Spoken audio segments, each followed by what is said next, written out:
en Chile de una mujer de un pueblo que fue secuestrada, torturada, violada y luego la encontraron muerta en un cerro.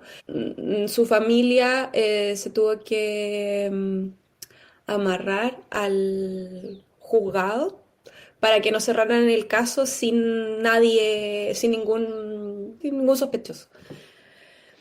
Porque eso habla mucho de cómo los casos donde son mujeres que son pobres, en este caso lesbianas, de un pueblo, no son importantes.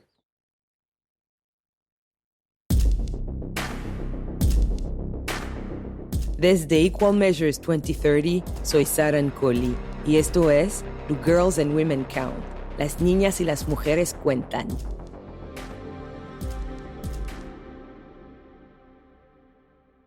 En Equal Measures 2030 conectamos datos y evidencias con incidencia y acciones en igualdad de género para aplastar el patriarcado y transformar las vidas de niñas y mujeres.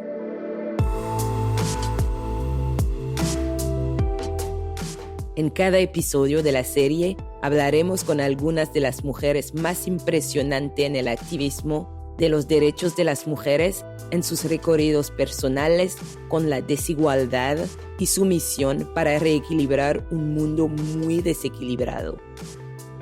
Este episodio lo escuchamos del colectivo feminista chileno Las Tesis. Su actuación, Un violador en tu camino, se ha cantado en todas partes, desde Turquía e India hasta Kenia como protesta. Sus 4 miembros son Paula Cometa.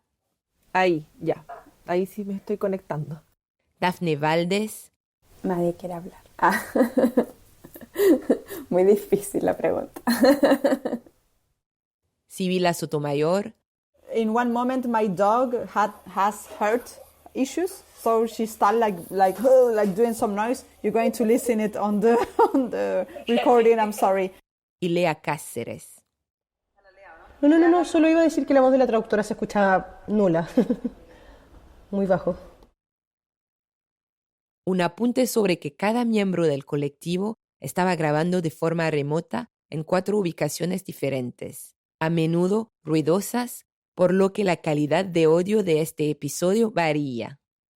Juntas las tesis han estado trabajando en temas de violencia sexual por un tiempo, pero en noviembre de 2019 su nombre se dio a conocer en todo el mundo debido a una canción en particular, acompañada de un baile que denuncia los males del patriarcado, como la violación, slut-shaming y culpar a la víctima.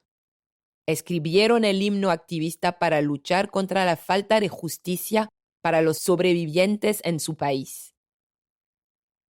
El 20 de noviembre estábamos acá en Valparaíso. En Chile se estaba viviendo un levantamiento popular desde octubre del 2019. Era muy álgido, había modificado absolutamente nuestro cotidiano también. Y nosotras nos hacíamos la pregunta en torno a cómo contribuir. Y nosotras todo ese año habíamos estado trabajando en torno al tema de la violencia sexual y específicamente de la violación en una obra. Y siempre estas obras tienen una canción que de alguna manera resumen todas estas ideas, todos estos contenidos. Y esa canción es la que adaptamos para esta intervención.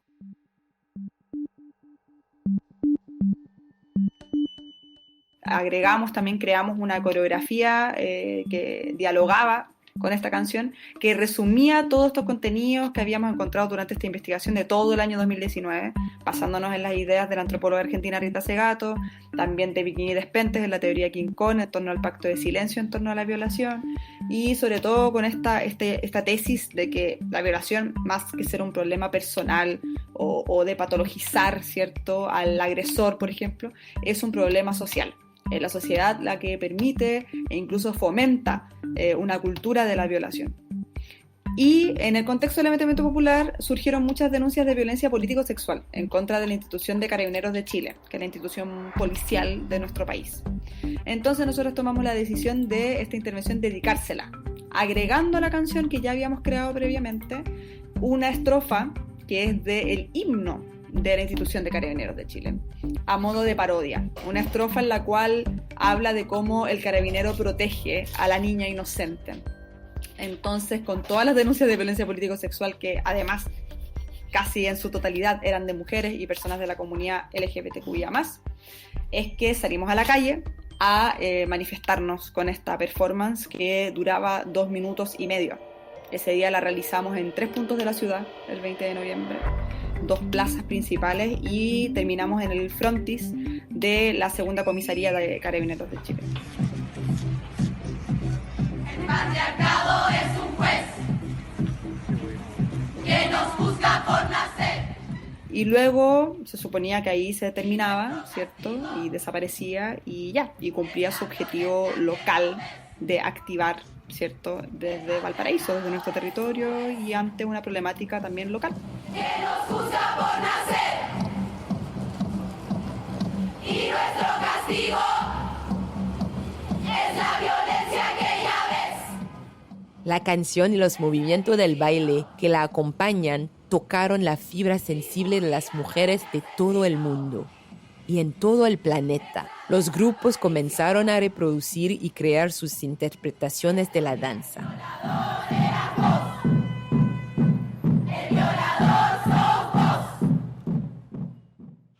Fue una mezcla de emociones, yo creo que eso es lo principal, como que era impactante que en países que jamás pensábamos que ocurría este nivel de violencia aún ocurría, y nos dimos cuenta que al final estábamos todas ligadas al mismo tipo de opresiones, y que el ver y el escuchar que se estaba haciendo en todas partes hablaba también de un síntoma de esta sociedad.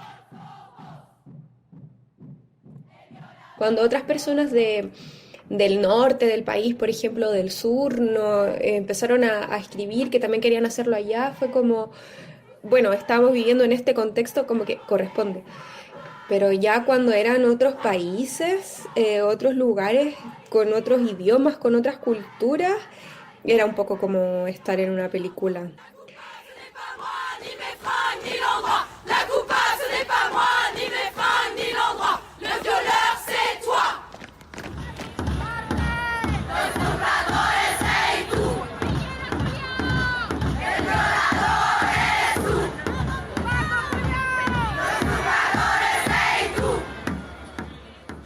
Cuando las tesis senior, que son estas mujeres que son mayores y que son autoconvocadas, nosotras nos pidieron la música, la base musical y qué sé yo para hacerlo, pero ellas se organizaron entre ellas y nos contaban que eran muchos grupos de WhatsApp con muchas personas donde por ahí se ponían de acuerdo en cuándo se iban a juntar, en la ropa.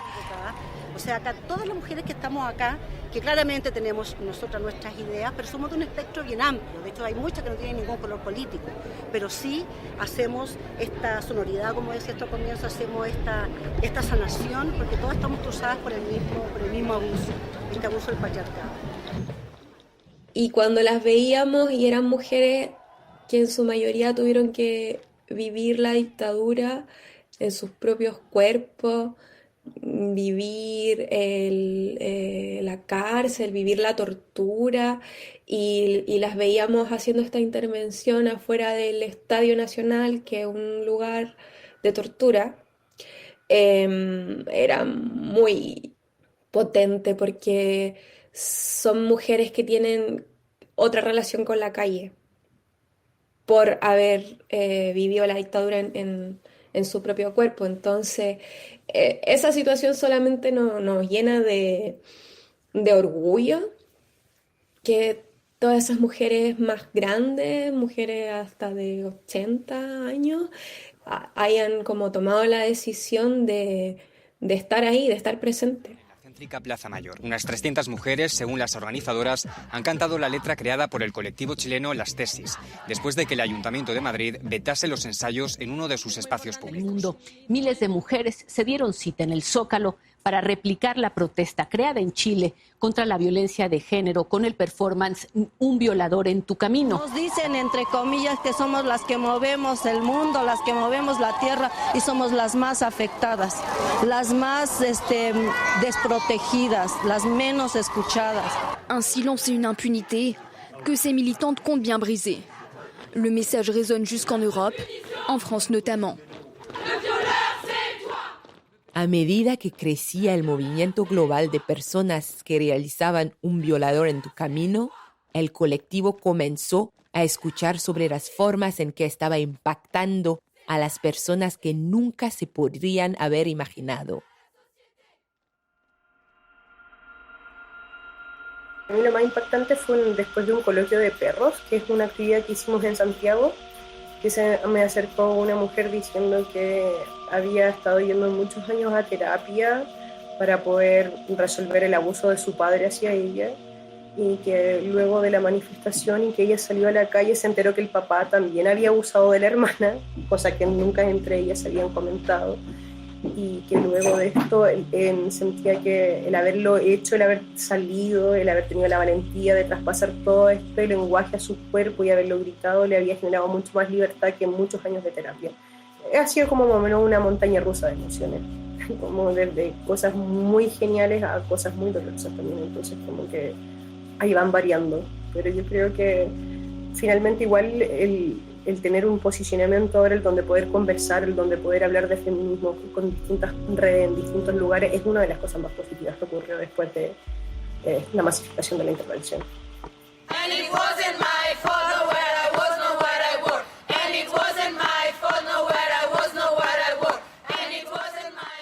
Desde que realizaron por primera vez un violador en tu camino, se ha recreado más de 400 veces en más de 50 países y en todos los continentes excepto en la Antártida.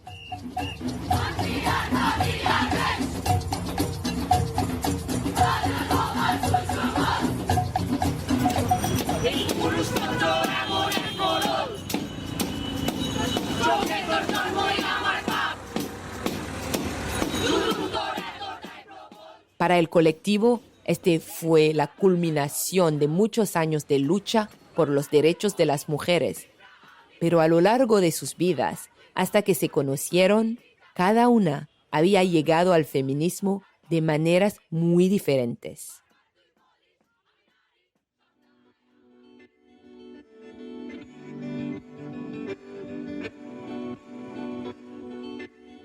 Mi mamá es feminista y yo me crié sola con ella y también a ratos con mi abuela.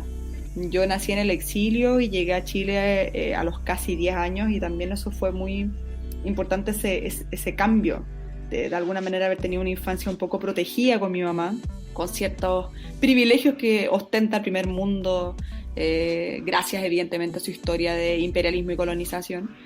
Y llegar a Chile y enfrentarme a otro contexto muy distinto, en una sociedad profundamente patriarcal, machista, violenta, fascista también, conservadora como es la sociedad chilena además en la que vivimos, con mucha adversidad y que finalmente uno aprende a vivir con esa adversidad día a día, en el cotidiano, y aprende a luchar con ella en todos los aspectos, o sea, desde lo económico a las condiciones materiales, pero también en un nivel personal, emocional, físico, mental, y creo que ahí el feminismo sin duda ha sido para mí en lo personal una gran herramienta, un gran sustento que me empuja todos los días a seguir a pesar de las constantes adversidades que nos enfrentamos.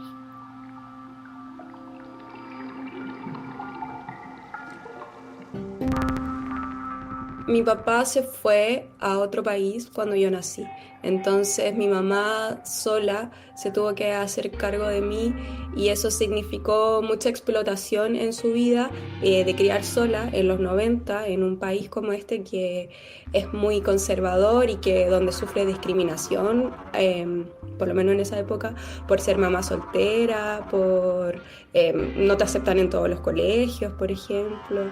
Toda su explotación, desde mental hasta su salud, es afectada solo por el hecho de que un hombre en este país está mucho más normalizado y naturalizado que se vayan y que no se hagan responsables, cuando a las madres son las que en general se tienen que hacer cargo de los hijos, pase lo que pase, además de trabajar, y además son juzgadas por eso.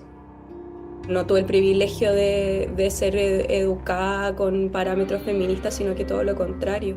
Entonces, cuando el feminismo apareció en mi vida fue como un cambio de perspectiva y de entender que muchas cosas por las que uno se había responsabilizado no eran personales, sino que más bien era una decisión política del patriarcado, de violentarnos, de perseguirnos, de violarnos, de asesinarnos, de callarnos, de tenernos ignorantes.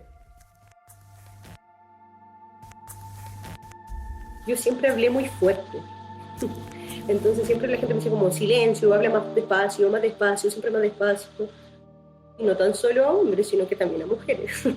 Le molesta el bullying. Yo creo que tiene que ver con que ser gritona o hablar muy fuerte no es atractivo, no puede ser asociado a rasgos femeninos. Y como igual uno se cría en un ambiente bien binario, especialmente en nuestro país y en Latinoamérica, de lo que se supone esperar de una mujer, yo no caía en esa categoría de mujer, entonces no era agradable para ellos, yo creo. Entonces fue una lucha y siempre ha sido una lucha hasta el día de hoy. Pero yo creo que fue más que nada ya en la época de la universidad, como cuando ya llegas a la literatura y al arte y puedes mezclar contenido que provenía de literatura feminista, y ahí yo creo que fue como el decir siempre lo fui, pero nunca lo supe, y ahora sí lo soy, y qué genial que ahora me pueda acercar a esta literatura y a este arte en donde pueda dar más significado a mi vida y mayor fuerza también.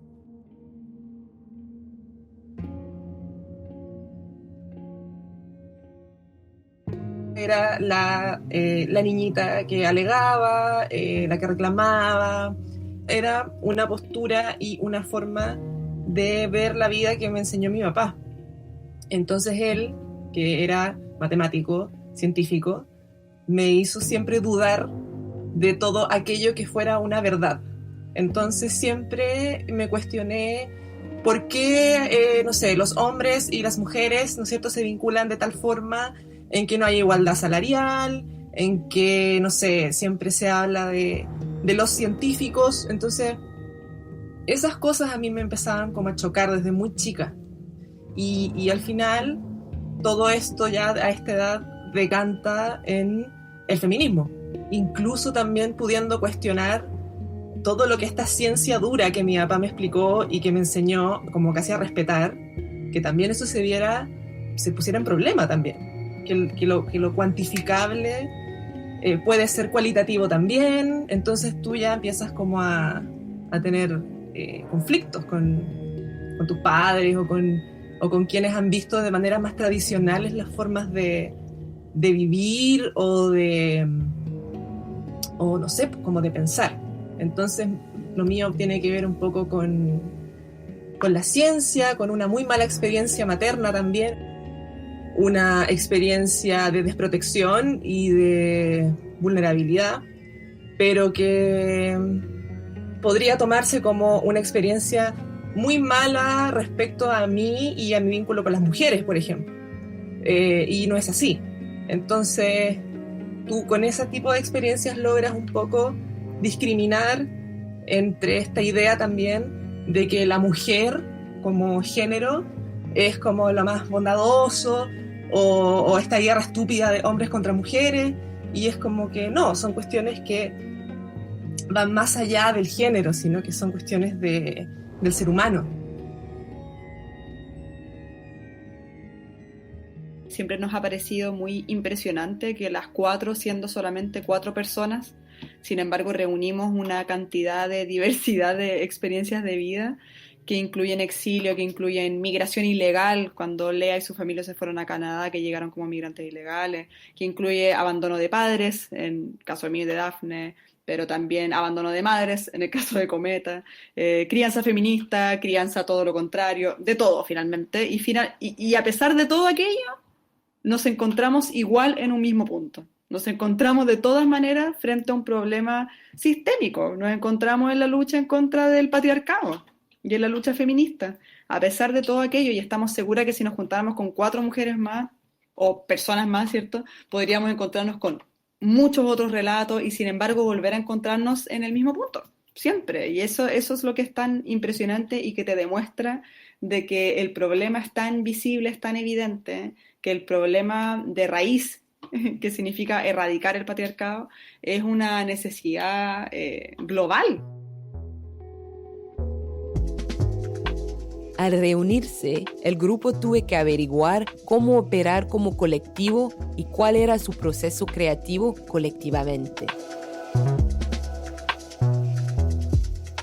Este proyecto del colectivo nace a partir de una necesidad de difundir teoría feminista, sobre todo en la época que se discutía la ley de aborto acá en Chile. Bueno, acá no carecemos de ese derecho, no tenemos derecho al aborto, pero siempre nos interesó e importó mucho la perspectiva disciplinaria, y si bien en un principio trabajamos de manera un poco más parcelada, luego ya empezamos a trabajar todo en conjunto, o sea, las cuatro pensamos las ideas, ¿cierto? Revisamos todo aquello, investigamos en conjunto, luego también creamos en conjunto, aunque cada una también desde sus distintas áreas, pero siempre lo vamos dialogando, y también estamos en escena todas, también pasamos a ser performers las cuatro.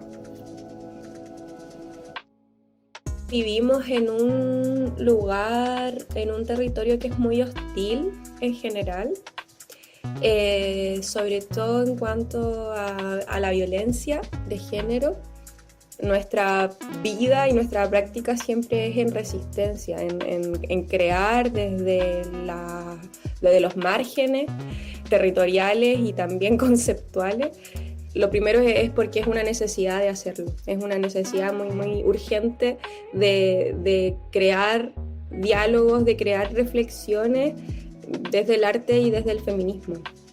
Y el proceso creativo suele comenzar desde la teoría, desde tesis de pensadoras feministas que para nosotras son muy importantes de que se difundan en diferentes espacios, para luego traspasarlas a otro lenguaje diferente, para que así otras personas puedan llegar a esos contenidos de otra manera, a través del cuerpo, a través de una imagen, a través de un ritmo, a través de un video, de una fotografía, como a través de otras cosas que a las personas les pueda hacer sentido o no.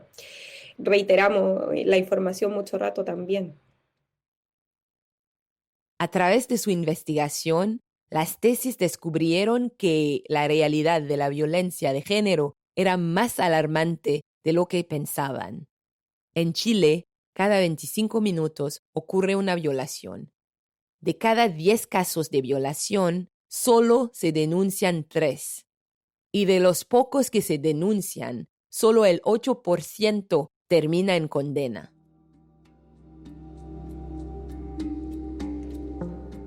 Acá hay una página web que se llama Red Chilena contra la Violencia. Entonces ellas se encargan de subir información de datos, de números respecto a los feminicidios ocurridos durante el año, pero con las cifras no oficiales, porque también el gobierno sube cifras, pero siempre son distintas. Por ejemplo, cuando investigábamos sobre la violación, comparamos las cifras respecto a lo que decía lo institucional y lo que dice esta página que es no institucional, respecto a los casos que son denunciados, que sabemos que es un porcentaje menor respecto a los casos que realmente ocurren. Y de esos casos que son denunciados, ¿cuáles efectivamente, por ejemplo, se resuelven de alguna manera? Y en caso de violencia sexual era solo un 8% de los que son denunciados. Y también lo comparamos con otras formas de entregar información como la prensa. La prensa en Chile hay una tendencia, se está cambiando por suerte, pero hay una tendencia por ejemplo, hacían cosas como mostrar perfiles de las víctimas, de mujeres asesinadas, perfil psicológico, de mostrar sus fotos, selfies, cosas que la gente sube a sus redes sociales y como subir esa información, de hacer toda una clase de cosas en torno a la víctima, a la muerta, y respecto a quiénes podían ser el agresor, no sabemos nada. A veces solamente las iniciales, de ella sabemos todo, toda su información, su nombre completo, su vida.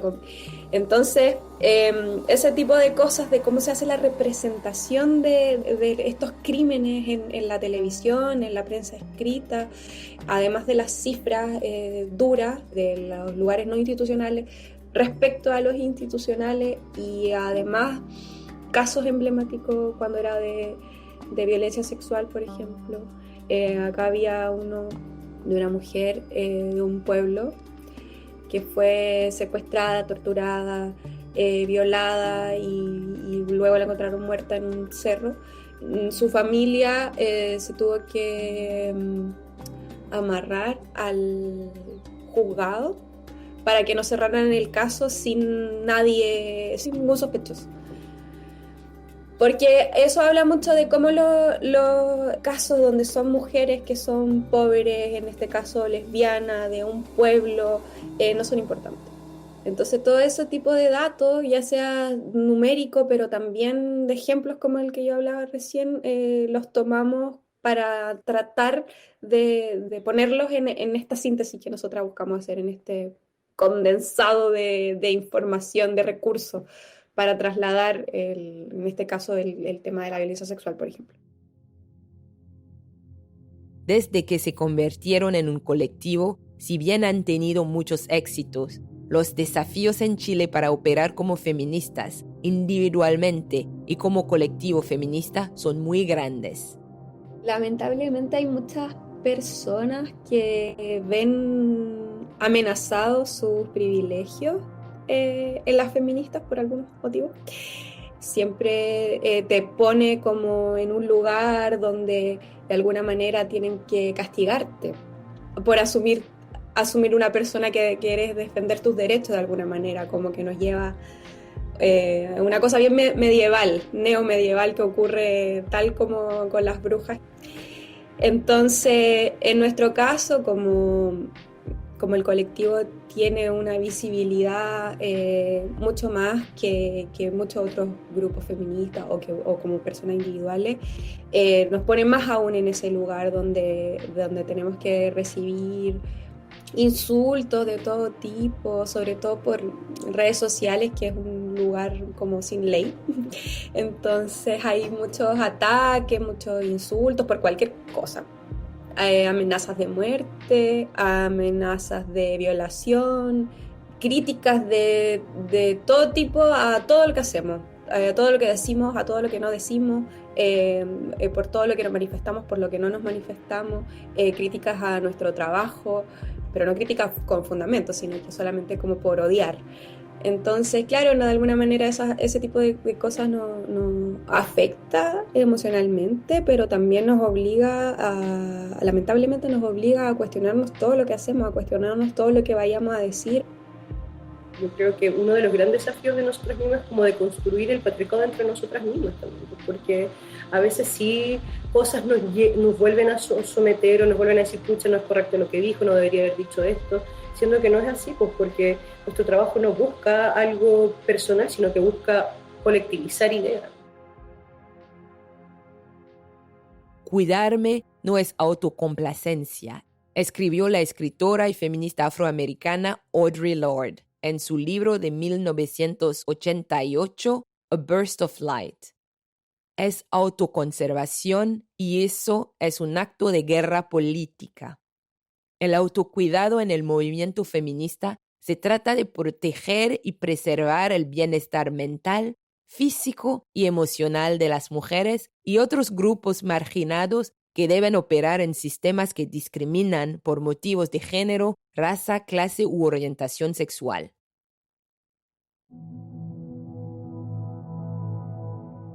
Hay una persecución, un hostigamiento constante y es muy complejo vivir en un país que además está militarizado como el nuestro, en un contexto de crisis sanitaria en la cual con la excusa de la pandemia se escudan, ¿cierto?, muchas violencias que afectan a todas las personas.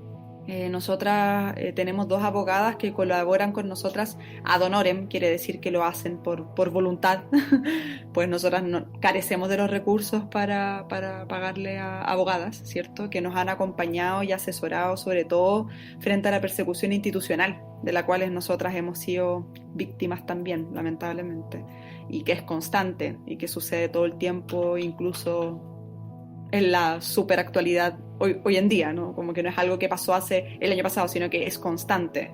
Si sales a la calle y hay gente armada que puede hacerte un control de identidad, que puede hostigar tus casas con drones, ¿cierto? Y que sabemos que probablemente sean las instituciones policiales, en el colectivo. Como que de alguna manera el resguardo y el apoyo, el soporte que tenemos es en las 4. El reconocimiento de nuestro trabajo, pero también todas las violencias que conllevan no son individuales, sino que son colectivas. Entonces ahí es donde nosotras nos apoyamos y de alguna manera se genera este espacio de cuidado también. Eso es algo que solamente nosotras 4 podemos darle ese apoyo a la otra, porque somos las únicas que sabemos lo que es, que estamos viviéndolo en lo concreto, en nuestros cuerpos, en nuestras vidas, en todo. Las 4 generamos este sustento para las 4. Mirando hasta el futuro, el colectivo espera que el empoderamiento de las niñas y las mujeres y el discurso sobre la violencia de género continúen, y que la juventud de Chile tenga un punto de partida mucho mejor que el que tuvo su generación.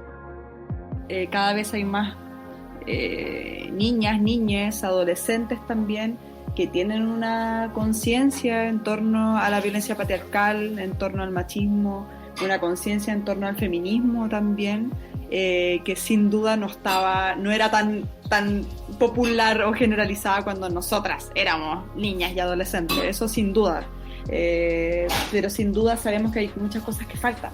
Creemos que esa es una lucha muy importante, una lucha por la cual tenemos que insistir aún, porque hace muy poco de hecho se discutió a nivel de ley y fue desestimado, o sea, como que no sigue operando el sector conservador, ¿cierto? Intentando siempre frenar todos estos avances que como sociedad necesitamos urgentemente.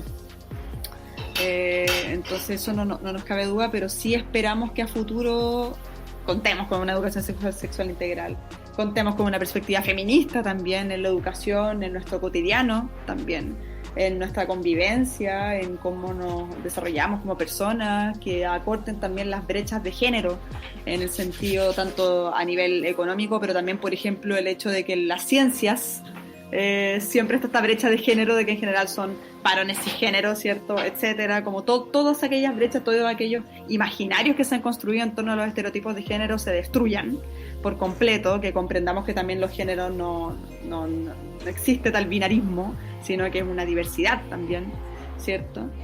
Y que caiga el patriarcado, evidentemente. Ahí es donde está puesta nuestra lucha mayor. El violador eres tú. El violador eres tú.